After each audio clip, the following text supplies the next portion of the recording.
everyone. It is I, Erin, the Erintainer, and I am here to Erintain you. I know, it's a little corny, but some like to say that it's so corny, it's charming. I should make merch. Let me know if you guys want little like mugs or hats or shirts, you know. And I want to say thank you to everyone who showed up yesterday for my birthday live. I appreciate you. I love you. Y'all are the best. But with all of that being said, hello. If you are brand new, you're probably like, this lady is crazy. And I might be a little bit. But today we are going to talk about some just like troubling family behavior. It's going to be giving like Romeo and Juliet. It's going to give like Cinderella. It's giving like, oh, she's not good enough for our son. She's not rich enough for our boy.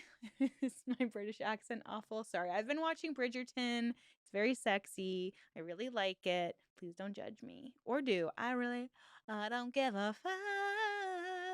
Okay, guys. Well, let's jump right into this first.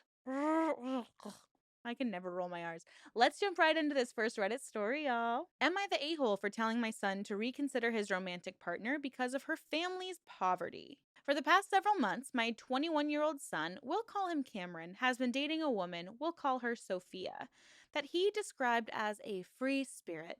I hadn't seen her or met her since they met at college in another state, and I'm not on social media.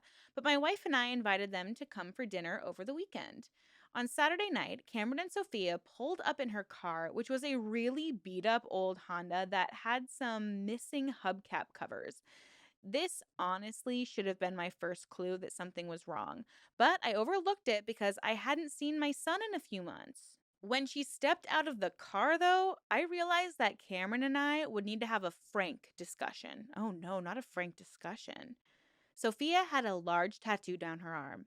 Not a tattoo, as well as several piercings. Oh my gosh, the audacity to have a few piercings! But the thing I noticed the most was that she buzzed her hair on each side of her head and had dyed what hair she had on top an unnatural bright color of orange. Oh my stores! How dare your neighbors see her walk into your house? No, no, not the orange hair. No. Sounds like she has cultivated a whole aesthetic, and I'm here for it because I don't have an aesthetic. Y'all saw me in my last video. I looked crazy. Crazy. I had just done a hair mask, and then I didn't rinse it out all the way, so my hair was just not cute. But sounds like she really put some effort and attention into her appearance, and you should appreciate that instead of passing judgments. Let me guess, you also go to church every Sunday and donate to your church, and you listen to God when he says, "Thou shalt not judge others," but then you judge everybody. Is that the kind of wasp we're talking about here? No shade or hate if you are Christian and go to church. All that good stuff. Good, go. That's awesome. Great. Just don't be a little hypocrite, you know what I'm saying? All right. I rushed back inside, pretending that the food was about to burn, but it was actually to inform my wife of what I had just seen. I wouldn't call us wealthy by any means. We live in an upper class neighborhood, only took a few vacations per year, and sent Cameron to above average schools growing up. But this sort of appearance wasn't at all common in our area because families want to maintain a certain image. So you can understand why I was so shocked. I can't, though. Why are you being so rude? You have not even spoken a single word to this woman yet, and you're being this judgmental. And you gave a lot of personal descriptors on the internet, so I'm pretty sure she'll know it's her if she ever reads this, which she might. She might. The thing is, I was expecting my wife to be as bothered as I was, but she totally ignored me and greeting them both with hugs. Not hugs. She did not hug this person that you judged to be so disgusting you can't even let her stand on your front stoop. She refused to back me up, and it made me look like a jerk, which was embarrassing to me. I had raised perfectly legitimate concerns. Oh my God, my wife is such a B word. I wanted to literally like cast this girl out, slam the door on her face, leave, barely talk to her, not look at her, not even shake her hand. And that made me look like a douche. Maybe you just are one, bro. How freaking rude. How, like, out of touch do you have to be to not recognize that you are the a-hole here? How? How? How? I just don't. How do you live with yourself day to day, judging people this way and feeling like you're so above everybody? And then you're mad at your wife for treating this person with just decency, basic human decency? This is what's wrong with our world. I swear to God. Men like you are what's wrong with the world. Sorry to be harsh, but that's how I feel, okay? From there on, the dinner got worse. Yeah, I bet it did. Sophia revealed that her dad had worked as a welder. Not a welder! No! How dare her father have a trade? And her mom was a bus driver, not someone who protects children and drives them to and from school. How dare she? How dare she? Two jobs anyone with a high school diploma could do. So you're saying they're educated. Okay. I understand, of course, that she's in college, presumably to struggle less than her parents did, but I couldn't help but wonder what percentage of her paycheck she would be giving away to her family. It wouldn't be fair at all for my son to pay for the bulk of the expenses, assuming this relationship lasts a long time. I also don't want to be sending them my money because I firmly believe that two college educated adults should be financially independent like I was when I graduated. You sound like the worst father. You sound terrible. I would not want you to be my father in law. I would rather be broke than ever have you as a father in law. This is how you get your son to estrange you. I've heard so many stories of kids estranging from their parents because of the way they treat their partners. You are a terrible, terrible, sorry excuse of a person. I get that you have legitimate concerns about money, but they're in college. They're figuring it out. And in a relationship, you both help each other out. You are a mean man. You're, ew, I don't like you at all. Ew. I asked Cameron to stay behind for a few minutes and honestly laid out my concerns. I commended Sophia for trying hard in school, but told him that her tattoos and piercings would lower her earning potential. I certainly wouldn't hire anyone with her appearance if it were up to me. I implored Cameron to really consider the choice he was making by dating someone like her. Oh my gosh. So all you care about is money then, right? You don't care about connection, love, support. Again, I told him that Sophia seems nice, but that there were better options for someone of his upbringing. Long story short, my wife and son refused to talk to me. Surprise, surprise. And it's been almost 48 hours. They act like everything I said is completely off base. It is. And I know that it's not. You're friggin' crazy. I wish they could see things from my point of view. I don't know what more I can do to get through to them. And I even went out of my way to not voice some of what I was thinking. I only insulted my son's girlfriend and tried to get him to break up with her because I think she's probably poor. Maybe her parents are perfectly happy at the income they're making. Maybe they have this secret inheritance and they were like, oh, I guess I can just do something to get me out of the house every day. Like, oh, I love being a welder and oh, I love driving kids to school. Maybe they enjoy that. Stop being so judgmental, you judgmental dingbat. Stop. It's as if they think I deserve no credit at all. Am I the a-hole? Oh, I forgot, because like you're the poor little victim in this story, right? Oh no. You said some really mean things and the circumstances of your really mean, terrible actions has made your family not want to talk to you because you're showing how much of a terrible person you are. Yeah, I wouldn't want to be related to you either, bro. You are the a-hole. Get out of here. If you were my father-in-law, I would break up with my partner. I would be like, bye. I don't want to deal with this for the rest of my life. Thank you. Disgusting, honestly. But let's see what the rest of Reddit had to say, shall we? Your wife didn't make you look like a jerk. You did that all on your own. Your wife and son understand you perfectly. You're just wrong. I come from a lower income background, have tattoos and piercings, and worked my way through college. At this moment, I'd be willing to bet that I make far more money than you. You're the a-hole and your views are outdated. I could not have said it better myself. Be a better human. Just be freaking better. Don't treat people like that. She could go and cure cancer. She could go and like do something incredible with her life. Or she could just be like a really, really good person and like she's not measured by just her accomplishments and how much money she makes. Sorry that you don't value yourself enough to know that you're worth more than just the money that you make. Maybe you need to like do a little self reflection. No, you definitely do. So let's see this next one, shall we? Am I the a hole for telling my wife I won't be as stressed out next year because I won't be married to her?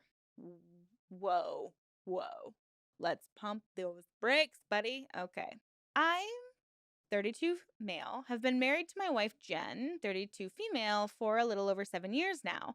Up until about 2 years ago, things were great.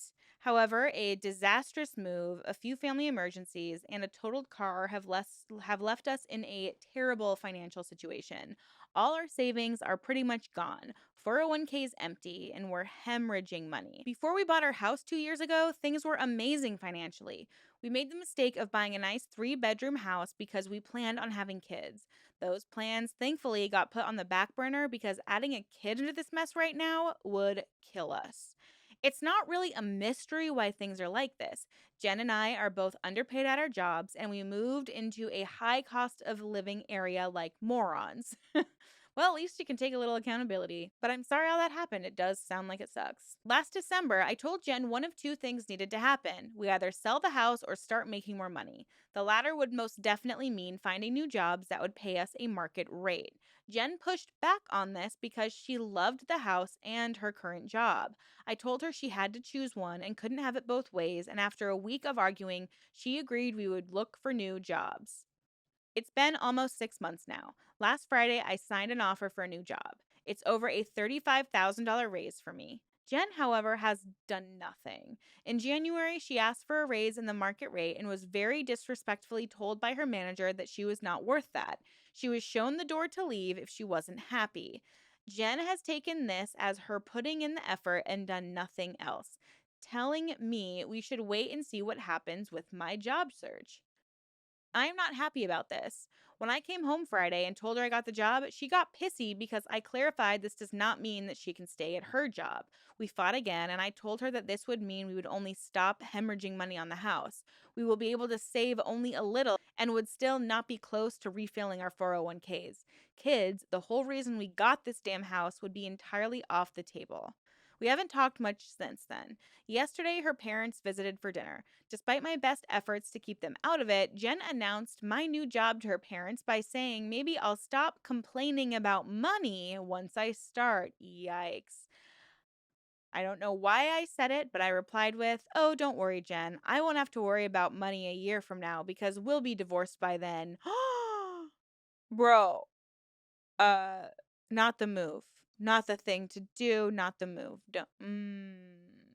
Okay. Things got quiet real quick after, and I excused myself. Her parents left shortly after, and she slept on the couch to avoid talking to me. I've not talked to Jen or her parents since last night. Things are very cold between us right now, and I genuinely wonder if I did something last night that probably ruined my marriage. Yeah, I think it's safe to say your marriage might be ruined. I think y'all got to get on the same page somehow. I think that your financial expectations are incredibly different and it's causing strife. I feel like you're trying to be in charge of the situation. She has said she does not want to leave her job. You should not be forcing her to make a decision that is going to lower her quality of life. You got a better job. You can start making some savings and maybe eventually and just keep encouraging her like, please, we need to get you a better job, you need to talk to your bosses again. Like, she clearly is happy with her job. I don't think it's fair for you to make a decision for her. I know you love your job, but we need more money, so get a new one. That's not fair. Yay that you made the decision to get a better, higher paying job, but y'all made the decision to purchase this house together. And there are other opportunities for you guys to make money that don't necessarily involve her quitting her job. Like, has your lifestyle changed in any way? Are you going out to eat? Like, I think there are more solutions that are not, oh, well, let's just make a ton more money. I don't think that's fair. However, I understand that you're angry, and I understand that there have been some financial hardships that you may have taken the brunt of, but it was really crazy that you announced your divorce to the family when you guys haven't even talked about divorce. Like that's you you need to express the stress that you're feeling and like have a come to Jesus moment with your family, your parent-in-laws and your wife. You just need to. Yikes, dude. Man, and they say women are emotional. Sorry.